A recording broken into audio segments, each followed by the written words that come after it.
ಒಂದು 6 ತಿಂಗಳಿನಿಂದ ಸ್ವಲ್ಪ ಡ್ರಿಂಕ್ ಜಾಸ್ತಿ ಆಗೋಗಿತ್ತು. ಬೇಡ ಅಂತ ಬಿಟ್ಟರು ಕೂಡ ಅದು ಮನಸ್ಸಿಗೆ ಸಮಾಧಾನ ಎಳಿತಾನೆ ಇತ್ತು.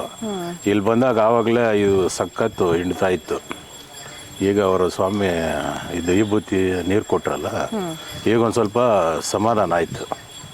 ಆವಾಗಲೇ ಅಂದರೆ ಒಂಥರ ಕುತ್ಕೊಳಕ್ಕೆ ಆಗ್ತಾ ಇರಲಿಲ್ಲ, ಮುಖನೇ ಬಗ್ಗಿಸ್ಕೊಂಡ್ಬಿಟ್ಟಿದ್ದೆ. ಎಷ್ಟು ದಿವಸದಿಂದ ಆ ಥರ ಹಿಂಡ್ದಂಗೆ ಆಗ್ತಿತ್ತು ಹೊಟ್ಟೆಲಿ? ಒಂದು 6 ತಿಂಗಳಿನಿಂದ. ಇದು ಮಾಟ ಮಂತ್ರ ಕೈ ಕೆಲಸ.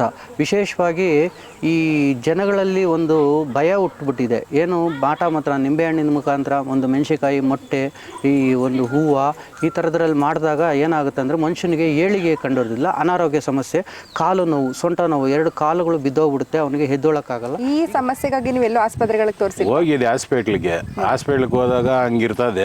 ತಿರ್ಗಾ ಮಾಮೂಲಿ ಅದು ಜ್ಞಾನ ಹೇಳಿದಾಗ ಹೋಗ್ತೀರಿ, ಎಣ್ಣೆ ಹೊಡೆದಾಗ ತಿರ್ಗಾ ಅದೇ ಮಾಮೂಲಿ ಹೋಗಿದ್ವಿ. ಸರ್, ದೃಷ್ಟಿ ತೆಗೆದ್ಮೇಲೆ ಏನು ಅನಿಸ್ತು ನಿಮಗೆ?